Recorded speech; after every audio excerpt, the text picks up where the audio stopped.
hizo banquete a todos los príncipes y cortesanos, teniendo delante de él a los más grandes y príncipes de las provincias, para mostrar él las riquezas de la gloria de su reino, el brillo y la magnificencia de su poder, por muchos días, 180 días.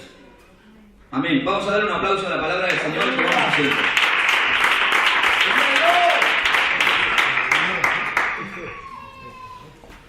Yo rogaría a nuestro hermano José Luis que él me presente delante del Señor.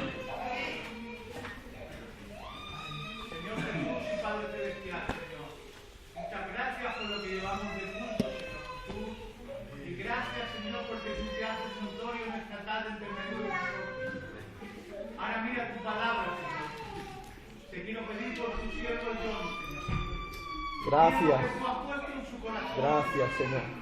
Te quiero pedir que en esta tarde, Señor, él esté centrado en ti, Señor, y tú en él, Señor. Y venga poniéndole las palabras en su boca, Señor. Aleluya. Padre, ayúdanos a entenderlo con facilidad, Señor, y que quede grabado en nuestro corazón, Señor Jesús. Gracias por todo en el nombre de Jesús. Amén. Amén, Señor. Amén. Yo quisiera dar una pequeña, muy pequeña introducción de lo que es el libro de Esther. El libro de Esther es un libro precioso. Verdad. En él se encuentra, hay tres protagonistas. Está Esther, la mujer inspirada por Dios. Yo le llamo Esther, la mujer inspirada por Dios. Está Amán, yo le llamo el Amán, el Hitler de los tiempos bíblicos. Y está Mardoqueo, el héroe. Es precioso porque tiene una historia preciosa. Amén. Sobre todo para los judíos. El libro de Esther es el libro más leído en el pueblo judío.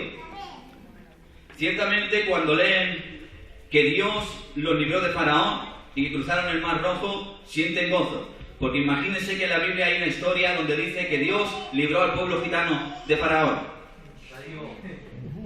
Os haría gozo, ¿verdad? Pues imagínense los judíos, donde dice que Dios libró a los judíos de Faraón.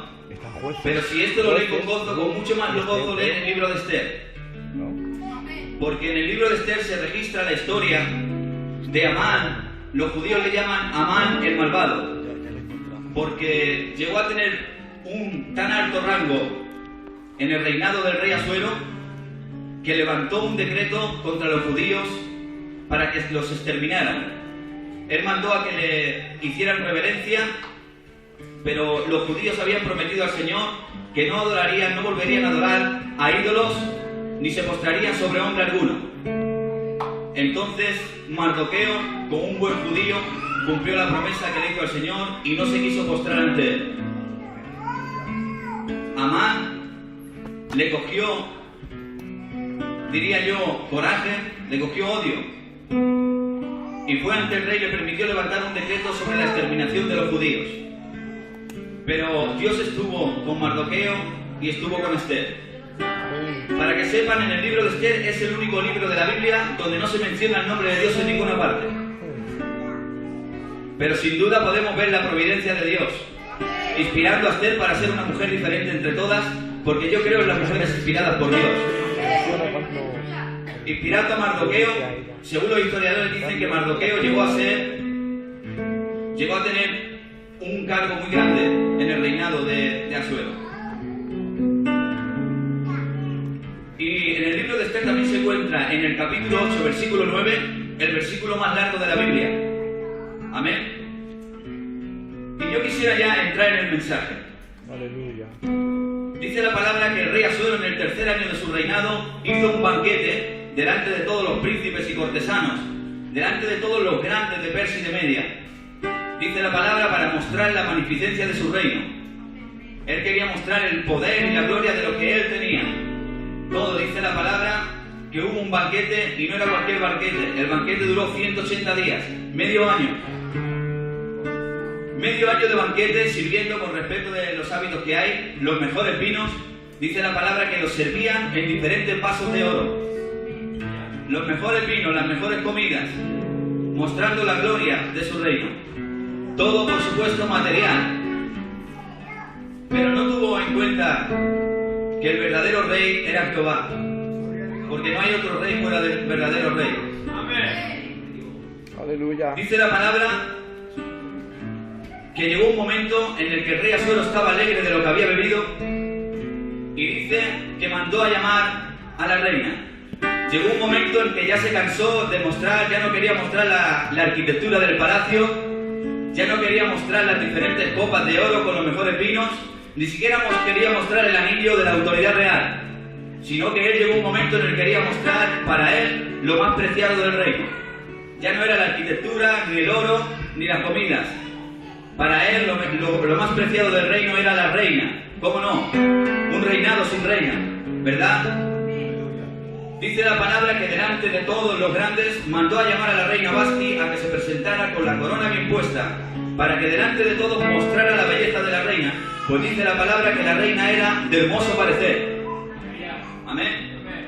El rey llegó un momento en el que quería mostrar la perla más preciosa que había en el reino, y era la reina Esther, pero dice la palabra que la reina se negó al llamado del rey. Imagínense, lo dejó en vergüenza, delante de todos los príncipes, los cortesanos, delante de todos los grandes, de los que entendían de las leyes. El rey quería mostrar la belleza de la reina, pero la reina se niega al llamado del rey. Con todo mi respeto, así hoy el verdadero rey, el rey de gloria, quiere mostrar la belleza de la reina.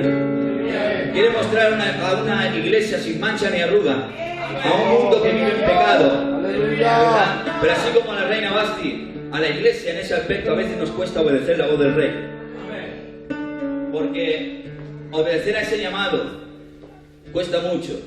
Yo le estuve compartiendo el otro día al pastor, que le hablé, estaba lavando el coche, y el Señor me puso de hablarle a una mujer que vi, y le hablé, y esa mujer me ha dicho que si Dios quiere va a venir a la iglesia, que venga o no venga ya no es mi trabajo, nuestro trabajo es plantar la semilla.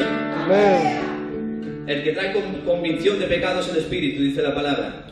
Amén. Y yo cuando terminé de hablarle a esa señora, ella reconoció que lo mejor de la vida es servir al Señor. Y cuando yo terminé de hablarle a esta señora, el Señor me visitó de una manera tremenda, increíble, porque predicar la palabra como yo estoy haciendo hoy es un honor. Amén. Y causa gozo. Cantar causa mucho gozo también. Pero de cierto les digo que nada comparado cuando hablas a una persona del Señor y ves que esa persona está recibiendo la palabra. Nada comparado a eso. Todo lo demás para mí es como un segundo plato. Amén. La reina no quiso obedecer al rey. Y dice la palabra que esto enojó al rey. Se encendió en ira. Amén. Y le preguntó a los que entendían de las leyes, que él como rey, cuál era su derecho según las leyes de Persia, qué tenía que hacer con la reina Vasti. Amén. Y los consejeros le dijeron que la reina no solamente había pecado contra el rey, sino contra todos los príncipes, había pecado contra todo el reino. Y le dijeron que desechara a la reina Vasti, para que ustedes lo entiendan, para no hacerlo muy largo.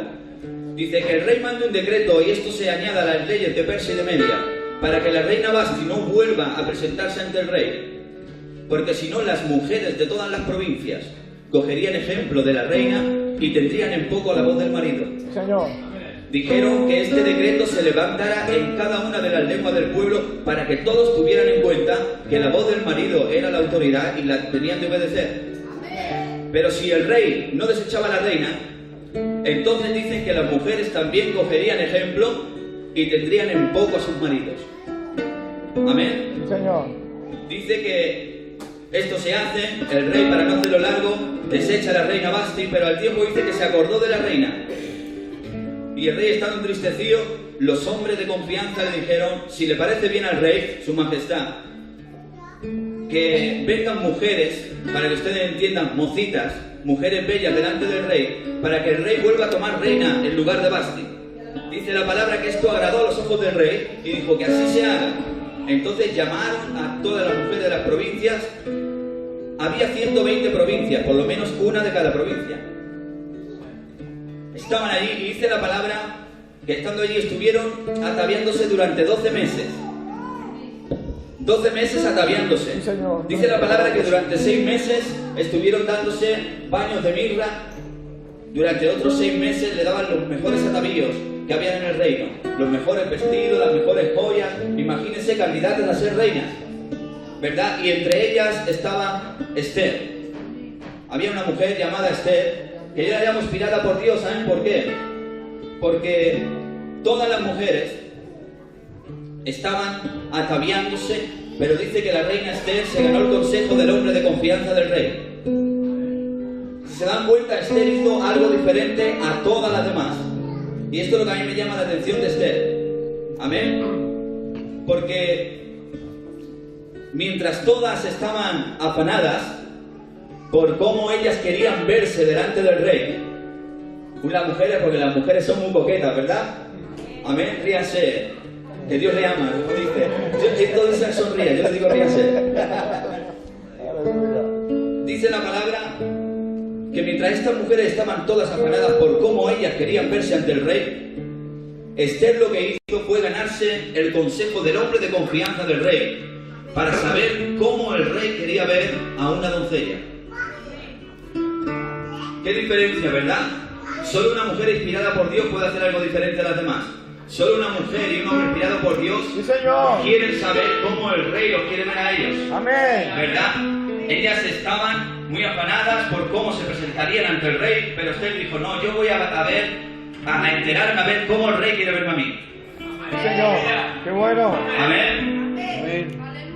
Qué Y bien. cómo no, como hizo lo que al rey le gustaba, terminó siendo reina. Miren, así como aquellas candidatas a ser reinas, hoy en el mundo vemos millones de candidatos a heredar el reino de los cielos. Sí, señor. Amén. Pero mientras muchos buscan el atavío de su propio evangelio, Dios también tiene hombres y mujeres que se acercan a la persona de confianza. Yo diría que hoy en día es la persona del Espíritu Santo. Amén. Para que Él nos haga saber cómo el Rey de Reyes quiere ver el atavío del evangelio de un verdadero. ¡Señor! ¡Aleluya! ¡Gloria! ¡Santo!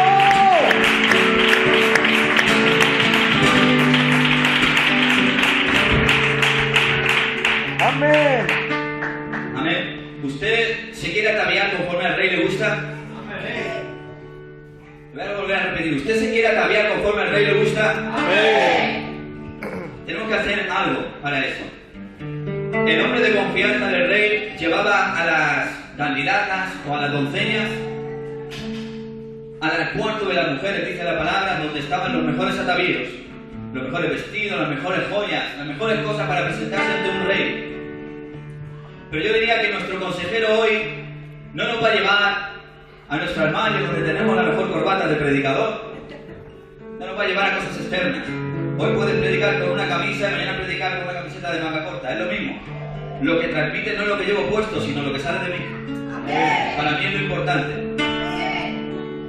El Espíritu hoy nos va a llevar, ha dicho el pastor, que el Espíritu nos guiaría a la verdad. Amén. Hay un texto en la palabra que dice, Señor, santifícalos en tu palabra, pues tu palabra es la verdad. Amén. Entonces, si el Espíritu nos guía a la verdad, y la palabra es la verdad, Cristo es la verdad, pero Cristo es el verbo, Es verdad. el verbo es la palabra, entonces todo en unión es que Dios es la palabra. Amén. Es verdad. Amén. Entonces el Espíritu Santo nos va a guiar a la palabra, a ataviarnos conforme a la palabra, que es de la única manera que podemos ataviarnos como al Rey le gusta. Amén, Señor, amén. Amén. Te damos gloria a ti, Señor.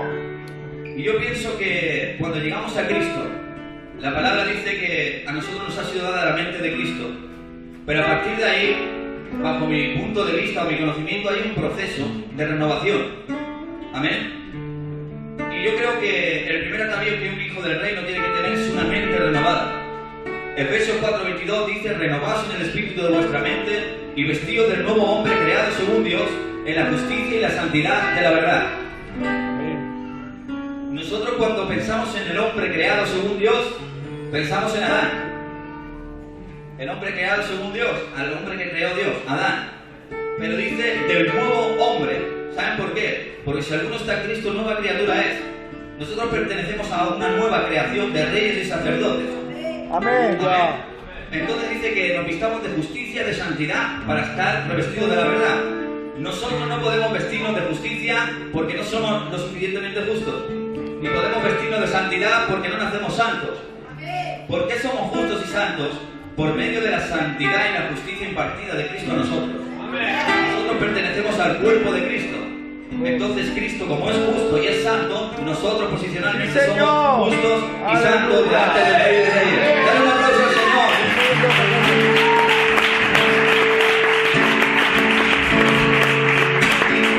Amén, Señor. Pues una nueva mente. Es de la única manera que podemos interpretar la palabra conforme al corazón de Dios. Amén.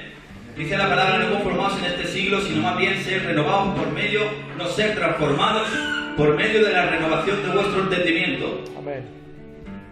Cuando nosotros renovamos nuestro entendimiento, entonces renovamos nuestra mente.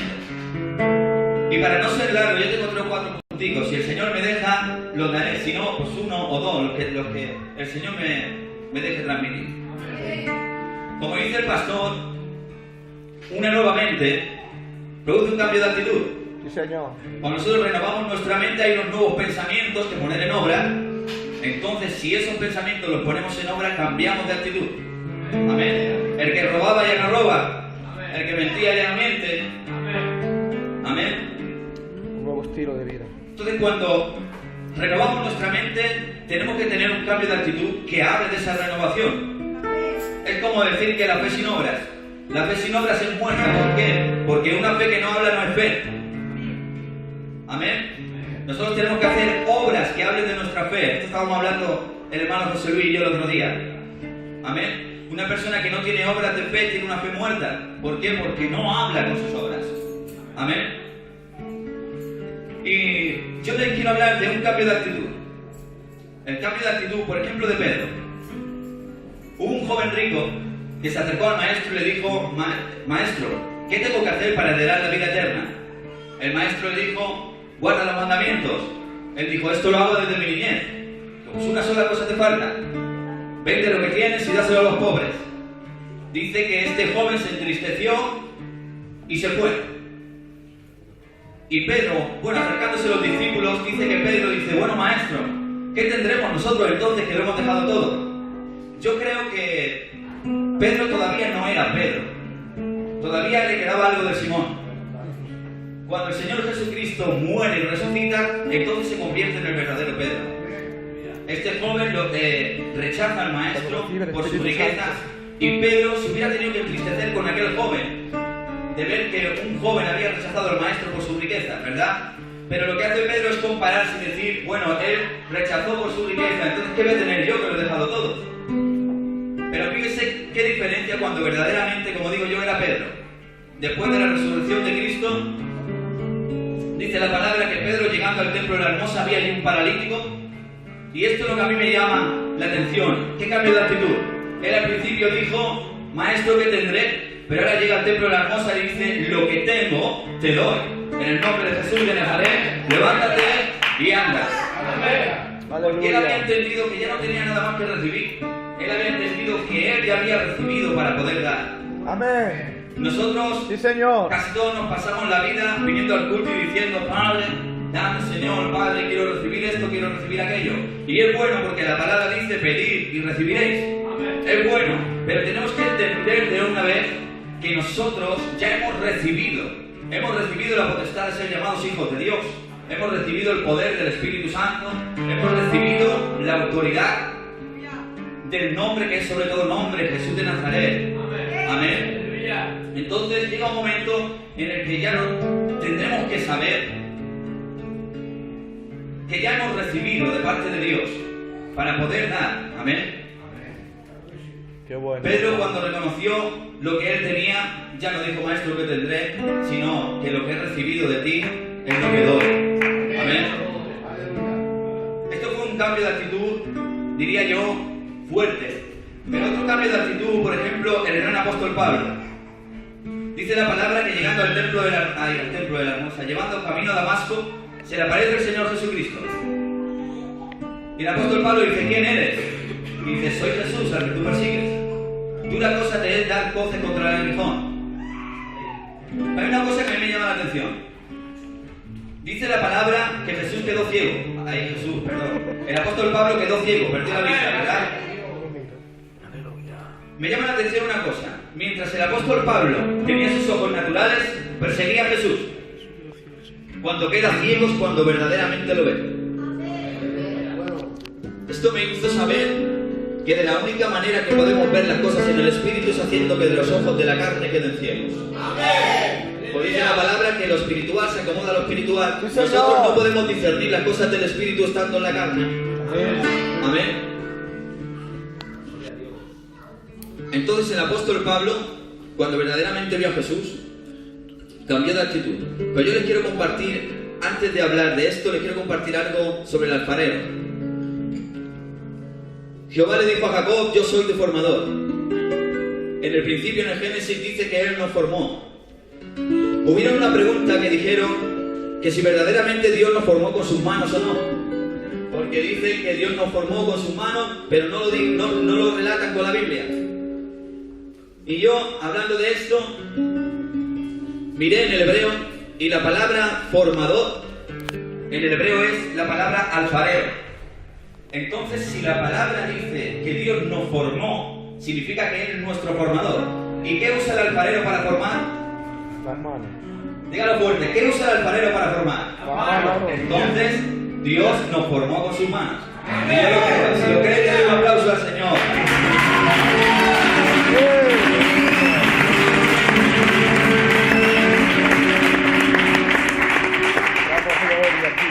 Pues ahí estaba el alfarero. Dice la palabra que en la casa grande del Señor hay muchos vasos. Está el vaso de honra, el vaso de deshonra, el vaso quebrantado, para usos viles. Muchos diferentes vasos. El alfarero formaba todos estos vasos y los metía allí, en la alfarería, al horno. Y cuando todos estos vasos habían terminado de ser cocidos, entonces el alfarero llegaba allí y los iba poniendo en diferentes sitios. Este mes, vaso de honra, el vaso de deshonra, vaso para usos viles, un vaso quebrantado, pero fijaba sus ojos en un vaso especial. Él veía que había acabado un vaso en perfección y entonces él lo cogía, se quedaba mirando a todos los vasos y decía, todos estos vasos son bonitos, pero este que tengo en la mano lo voy a llamar vaso escogido, porque lo había acabado en perfección, se diferenciaba de todos. Amén. Y el alfarero, en la alfarería, en los tiempos antiguos había un cuarto oscuro, un cuarto que el alfarero tenía para guardar vasos especiales.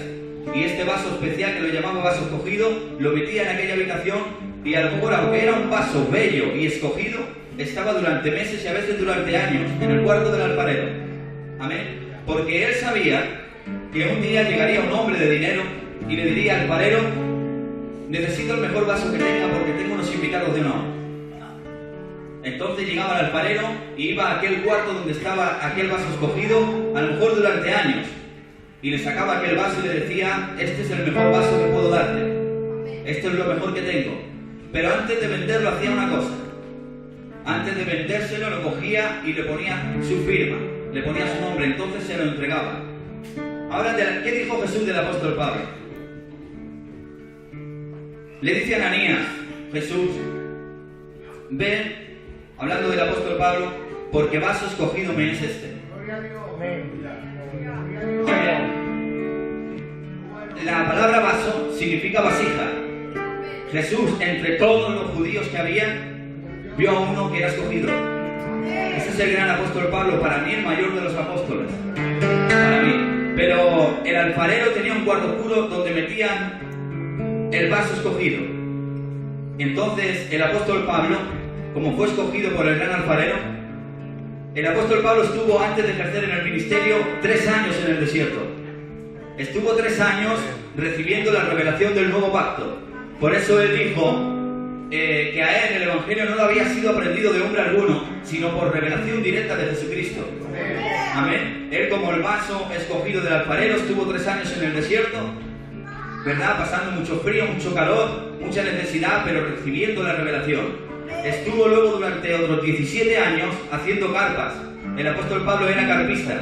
Estuvo trabajando 17 años como vaso escogido antes de ejercer en el ministerio.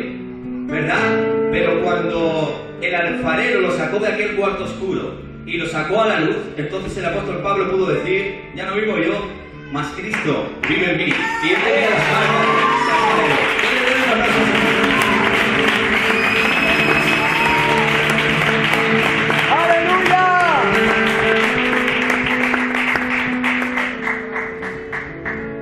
Quizá nosotros nos preguntamos muchas veces, yo he llegado al Señor y estoy frustrado, no me veo por ninguna parte, ¿verdad? Pero le quiero decir que los pasos escogidos pasan por desiertos, pero los desiertos traen revelación. Sí, Señor. Amén. Y quizá esté en un lugar donde no esté a gusto, pero llegará un momento en el que salga como vaso escogido y podrá llevar el nombre de Cristo a otras personas. Amén. Y les quiero compartir otro puntico y con este voy a terminar. Tengo un par de ellos más, pero quiero terminar con este. Aparte de ese vaso escogido, había otros vasos que se llamaban vasos de misericordia. Los vasos de misericordia eran iguales que los vasos de honra, tenían la misma forma, hechos del mismo material, pero les diferenciaba algo, que eran puestos en diferentes lugares. El vaso de honra se ponía en las casas de los judíos como costumbre para saciar la sed de aquellos que venían de un camino largo. Y el vaso de misericordia era igual, de la misma forma, pero se ponía en diferentes sitios. Se ponía en la entrada, en la salida del pueblo y en los caminos donde había mucho dolor. Porque ustedes saben que en los tiempos bíblicos la mayoría vivían como nómadas. Hacían viajes muy largos. Imagínense un viaje muy largo de días y que no tengas agua. Entonces ellos iban por el camino y de repente veían un vaso lleno de agua. Para ellos les daba la vida. Por eso se llamaban vasos de misericordia. ¿Por qué? Porque era un acto del pueblo hacia los demás, hacia el prójimo. Por eso se llamaba vaso de misericordia. La misericordia que el pueblo hacía hacia los demás. Bonito. Amén. Señor. Y también se ponían en la entrada y la salida del pueblo. ¿Por qué? Porque quizás llegaba alguien en un viaje muy largo y no sabía dónde estaba el pozo del pueblo, ni tenía una casa donde hospedarse y saciar su sed. Entonces nada más llegar al pueblo mientras encontraba algo donde refugiarse, podía saciar su sed. Por eso se llamaba vaso de misericordia. Y quizá usted y yo vivimos en un lugar donde no es muy agradable, o quizá quisiera vivir en un sitio mejor, ¿verdad?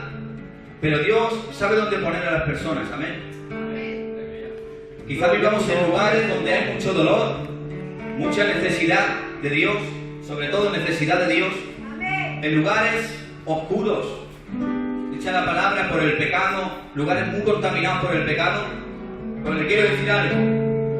Dios lo puso donde tiene que estar. Quizá usted viva en un sitio de mucho dolor, de mucha necesidad de Dios, tienen hambre y sed de justicia, y quizá usted es un vaso de misericordia, el cual Dios ha puesto en ese lugar para que gente necesitada de Dios pueda saciar su sed en usted, porque creo que usted ha sido llena del Espíritu Santo, ¿verdad? De los ríos de agua viva. Entonces, como un vaso de misericordia llenos de los ríos de agua viva, llenos de ese agua bendita, podrá saciar como vaso de misericordia a otros que vienen sedientos. Amén. Aleluya. La definición del mensaje es ataviarnos conforme al Rey le gusta, ser renovados. Cuando nos renovamos cambiamos de actitud. Solamente cuando cambiamos de actitud podemos ser vasos escogidos por el alfarero. Amén. Sí, Señor. Y cuando somos escogidos por el alfarero, Amén. es la única manera que podemos ser de misericordia. Porque Amén. nada puede dar el hombre fuera de Dios. Y el Dios pone el querer como el hacer por su buena voluntad. Amén. Yo creo que hasta aquí me ayudó el Señor. Espero haberles sido de bendición. Por su atención. Y que Dios